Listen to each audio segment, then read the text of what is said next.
We have Amy Parmenter now joining us from AAA to talk about that problem that we all know so well, the pain at the pump, whether there's any relief in sight, and how you might save some money. Amy, thanks so much for joining us. Obviously, gas prices, like we just said, Brent and I, you included, it's hurting everyone tremendously. Now, we've been talking about the no relief in sight being thrown around. Is that still true, and how long can this possibly continue on?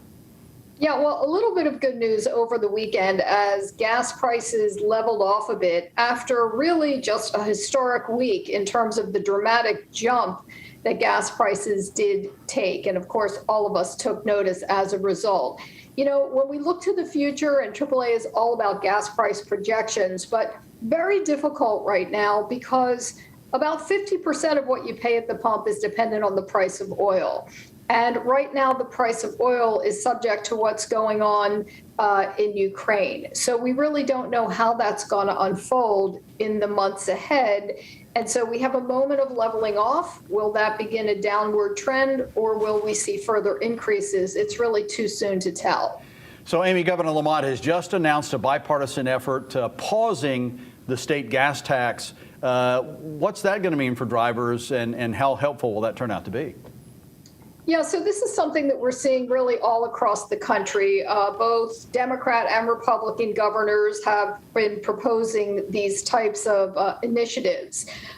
It would be obviously helpful to those who are filling up in the short term. The gas tax, generally speaking, makes up about 15% of what you pay at the pump. In Connecticut right now, we have, I think, the 10th highest gas prices in the country. So while it might be helpful, though, it's also just going to be kind of a Band-Aid for the bigger problem. And the bigger problem really is the oil prices. Now, finally, let's talk tips for people, for drivers, how they can save some money at the pump, because as we all know, our wallets are hurting more than ever.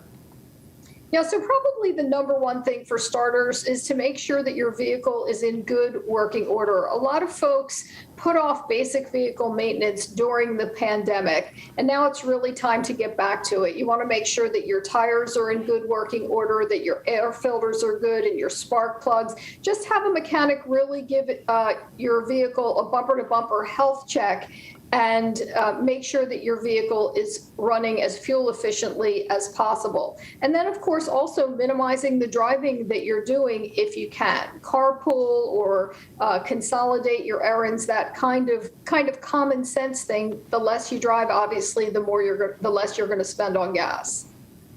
Absolutely. Amy Parmenter with AAA right there. Thanks so much for joining us.